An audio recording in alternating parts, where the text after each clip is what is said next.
তিন রাস্তার মোড়ে পৌঁছালে আসামিগণ ভিকটিমের পত্রোত্তরে আগ্নেয়াস্ত্র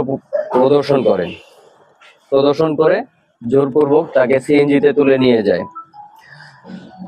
তারপর ভিকটিমকে কুপিয়ে এবং গুলি করে হত্যা করে হাত পা বাঁধা অবস্থায় রাস্তার পাশে ফেলে যায়।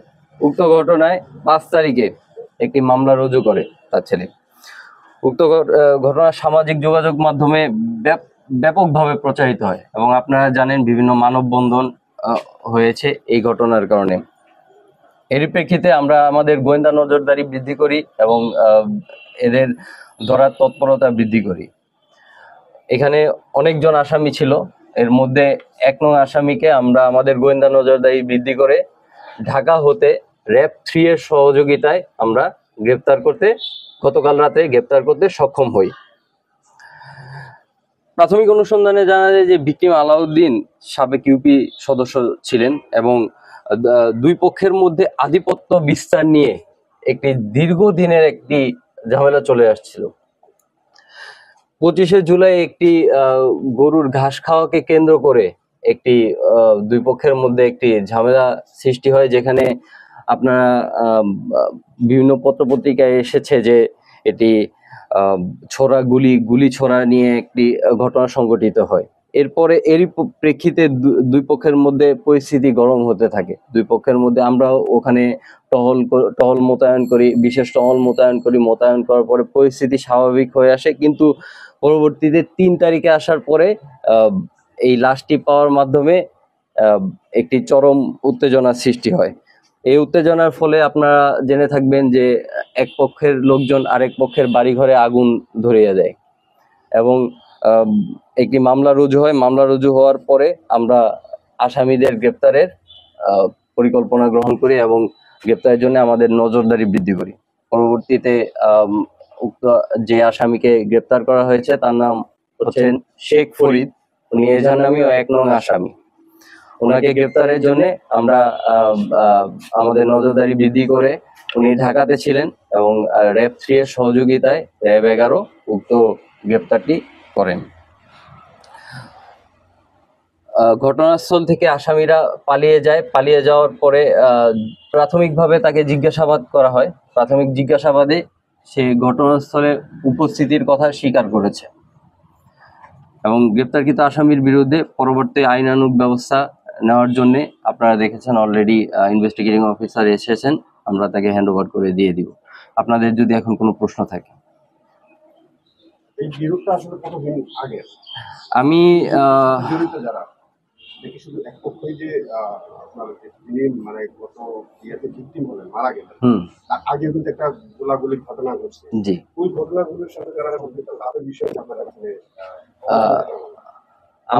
আমরা চেষ্টা করছি প্রকৃত যে অপরাধী তাদেরকে ধরার জন্য আমরা চেষ্টা করছি এবং এই বিরোধটা দীর্ঘ সময়ের।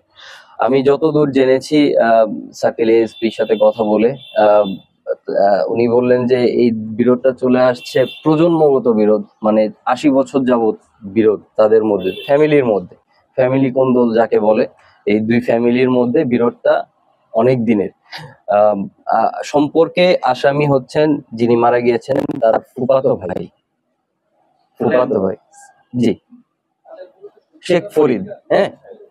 হ্যাঁ জি, শত্রুতা ওই আধিপত্য, পারিবারিক আধিপত্য যে বিষয়টা, সেই বিষয়টা নিয়ে, এই বিষয়টি নিয়ে তাদের মধ্যে আধিপত্য। হ্যাঁ জি, তার সুরতহালে যা পাওয়া গিয়েছে, আপনারা পেপারে যা লিখেছেন, কুপিয়ে এবং গুলি করে হত্যা করেছে এরকম পাওয়া গিয়েছে। এখন পরবর্তী ইনভেস্টিগেটিভ একটা ব্যাপার নিয়ে আসলে আমাদের বলা ঠিক হবে না, এটা ইনভেস্টিগেশনের একটা ম্যাটার। সো এই জিনিসটা নিয়ে আর ডিসক্লোজ করাটা ঠিক হবে না মনে হচ্ছে। এই মামলার আসামি ছিল 15 জন আর অজ্ঞাতনামা 8 থেকে 10 জন। আচ্ছা, আমরা কিছু মানে দেখতে পাচ্ছি যে এটার সাথে নাকি আইনশৃঙ্খলা বাহিনী জড়িত আছে, এমন কি তথ্য আপনাদের কাছে আছে? না, আইন শৃঙ্খলা বিঘ্নিত হয় এরকম কার্যক্রমে জড়িত কখনোই হয় না। সামাজিক যোগাযোগ মাধ্যমে একটা সিঙ্গি ছবি ভাইরাল হয়েছে, সেটা নাঙ্গলকোট এসআইয়ের কথা বলা হচ্ছে, এটা আপনারা কি মনে করছেন? অনেক আমি আপনাদের বলতে যাচ্ছি যে বিভিন্ন সময় বিভিন্ন কিছু ভাইরাল হয় যেটা অ্যাকচুয়াল না বলতে গাজীপুরের ঘটনাটি আমি আপনাদের একটু নেরেট করে বলি। গাজীপুরের ঘটনায় একজন সাংবাদিক দিল যে আরেকজনের নাম বললো যে ফয়সাল নামে একজন অপরাধী, আসল নাম ছিল কেটু মিজান, কিন্তু চেহারায় মিল থাকার কারণে উনি ফেসবুকে এটা ভাইরাল করে দিল যে অপরাধী ফয়সাল নামের একজন, যিনি পরবর্তীতে যে থানায় জিডি করেছেন যে আমার নামে মিথ্যা হয়রানির একটা করা হচ্ছে। পরবর্তীতে কেটু মিজানকে কিন্তু ধরা হয়েছে। সো অনেক কিছুই ভাইরাল হয় যেটা হাফ ট্রু, ফুল ট্রু না, আবার অনেক কিছুই হয় না যেটা সত্যি। আর আহ, আইন শৃঙ্খলা বাহিনীর জড়িত থাকার কোনো কারণই আমি দেখি না, কারণ এখানে পরিস্থিতি যদি স্বাভাবিক থাকে, আপনারা চিন্তা করেন পরিস্থিতি যদি স্বাভাবিক থাকতো আপনাদের এখানে আমি ডাকতাম না। পরিস্থিতি স্বাভাবিক থাকলে আমার এই ব্যাপারটা নিয়ে কথা বলতে হতো না, আমার টহল বাইরে এত যেতে হতো না, আমার এত কার্যক্রম বৃদ্ধি করতে হতো না। পরিস্থিতি স্বাভাবিক থাকলে আইন শৃঙ্খলা বাহিনী নিজেদের একটু আহ, সময় পায়, নিজেরা রিফ্রেশ হওয়ার সময় পায়। সো পরিস্থিতি খারাপ করার জন্য আইন শৃঙ্খলা বাহিনী রেসপন্সিবল, এই জিনিসটা আসলে সম্পূর্ণ ভিত্তিহীন বলে মনে করি। ভাই, একটু একটু একটু প্রশ্ন আছে আমার। জি সেটা হচ্ছে যে আসলে 25 জুলাইয়ের আগেও কিন্তু বেশ কয়েকবার দফা দফা সংঘর্ষ হয়েছে জি এখানে। মূলত হচ্ছে গাছ খাওয়া নিয়ে মূলত। জি এরপরে আরেকটা দফা কিন্তু হয়েছে, জি। 3 দফা 4 দফা জি।